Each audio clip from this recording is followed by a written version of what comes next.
Thank you for watching Scary Bear Attacks. If you like this episode, please remember to hit the like button and leave a comment or two, then subscribe and click on the bell to receive notifications of whenever we release new videos. Also, please remember to share them to your social media. Welcome back to Scary Bear Attacks. Today's episode takes us to the remote and rugged Weminuche Wilderness in southwestern Colorado and the towering peaks of the San Juan National Forest. The forest is an expansive wilderness area known for its steep terrain, dense forests, and abundant wildlife. The Weminuche Wilderness, located within the forest, offers some of the most remote and pristine backcountry experiences in the state. It's a prime spot for grazing allotments, where sheep and cattle herders manage livestock in the high country during the summer months. Elevation in the forest ranges from 5,000 feet to over 14,000 feet, which creates a geography dotted with alpine lakes and crystal clear springs. The Continental Divide splits the Rocky Mountains in the San Juans, creating a watershed that runs from coast to coast. The San Juan consists of beautiful forests of ponderosa pine, Engelmann spruce, subalpine fir, Douglas fir, and quaking aspen. The ground floor of the forest is covered with berry bushes such as wild raspberry, thimbleberry, huckleberry, and serviceberry that offer up their sweet and nutritious fruits in their various seasons. Animals that roam the valleys include elk, moose, and mule deer, with bighorn sheep and mountain goats balancing on the peaks. The most dangerous members of the forest are predators like bobcats, coyotes, cougars, and black bears. This part of Colorado, although beautiful, is also home to predators like the aforementioned black bears, which roam the wilderness in search of food, particularly during late summer and fall, when they are preparing for hibernation. Each bear needs to average consuming 20,000 calories each day of the year that they are not hibernating to put on enough fat for survival. This makes them opportunistic and voracious consumers of anything from carrion to the young of other animals, from mushrooms to roots, and from berries to flowers. The abundance of sheep and other livestock in the area make it an attractive spot for opportunistic bears, setting the stage for human-wildlife conflict. Colorado has a long history of bear-human conflict, especially in areas where bears and humans coexist, near natural food sources or livestock. In recent years, the state has seen a rise in bear sightings and reports. In 2021, CPW reported more than 4,000 bear incidents and 2,400 bear sightings across the state. These incidents range from bears raiding garbage bins to more severe situations like this one, where a bear attacks livestock or humans.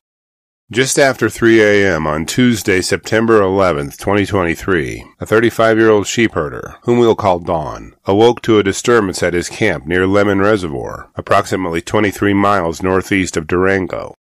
The shepherd could hear the sound of the sheep bleating and running as the guard dogs barked their alarm. He knew it could only be a handful of possibilities, and grabbed his .30-30 rifle as he stumbled into the dark. Beneath the moonlit sky, Don could make out his sheep dashing about and could see the Great Pyrenees dogs that protected the herd chasing a shadow. The guard dogs were not intimidating this persistent black bear, as it continually alternated between chasing the sheep and swatting at the dogs. It was rare that he would have to chase away a bear, but generally they would leave as soon as he appeared, if not before, but this bear was different. It was much more determined than other bears, possibly even desperate. Don knew he had to take action, or he may lose his entire herd in a panicked rush around the mountain. He drew down on the shadow and fired at what he estimated was its rib cage. Only about 30 yards away from the man, the bear was sent toppling to the ground, only to roll back to its feet and directly toward the shepherd. It is terrifying enough to see an angry bear running toward you in the daytime, but at night, the shadowy figure floating across the ground at a speed that boggles your mind must be even more so. As the bear approached Don, it launched itself into the air and tackled him to the ground. Don felt the crushing weight of the bear as it pressed him to the ground. As he screamed and twisted to get away, the bear bit onto his hip and punched holes as big as his fingers through his flesh. As he squirmed in pain, the bear clamped its jaws onto his arm and crunched through bones and muscle. Moving to finish Don off, its final attack focused on his head. The bear drove its teeth through his scalp and tore deep and painful gashes. It isn't clear if the dogs drove the bear off or the entire situation forced it to change its mind. Either way, the bear disappeared into the night, leaving Don bleeding, in pain, and fading in and out of consciousness. After a few minutes, Don gathered his wits and began pulling himself across the ground toward his tent. Using his cell phone, he contacted one of his relatives and relayed his dire circumstances. Don's relative contacted authorities and reported the bear attack on the shepherd. Emergency services were notified and rushed to his camp. Upon arriving at the sheep camp, an initial assessment of Don's injuries labeled his condition as serious. A medical helicopter arrived soon after his bleeding was under control. The flight took him to Mercy Regional Medical Center in Durango before he was sent to a hospital in Grand Junction for more specialized care. While he was at Mercy Regional, wildlife professionals gathered DNA evidence from bear saliva on his clothes to identify the bear who had attacked him. Comparison to samples collected at snares and culvert traps they planned to place in the area would ensure they would find and kill the culprit while not killing uninvolved bears.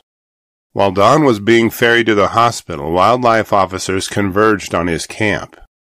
They located a blood trail leading away from it and brought in bloodhounds to follow the wounded bear. Along with the blood trail, they found Don's rifle and 2 dead sheep. The bear's blood trail led them for an incredible 70 miles through rugged wilderness before they cornered it near the Florida River. It was humanely dispatched with little doubt of its guilt given its blood trail. Its motives were purely predatory regarding the sheep, if not Don as well, as it was a male and was not defending cubs. Speaking of cubs, our Cub Tier membership on Patreon, linked below, will give you ad-free early access to our episodes. And the $3 per month goes a long way in helping me continue to produce educational and entertaining content like this. A necropsy was performed on the bear's carcass. It was found to be an 8-year-old male of a healthy weight, around 250 pounds. On its claws, DNA evidence from Don and the sheep it had killed was collected for confirmation. After reviewing the facts surrounding this episode, I'm left with a few questions for you. What could Don have done to prevent or avoid this attack?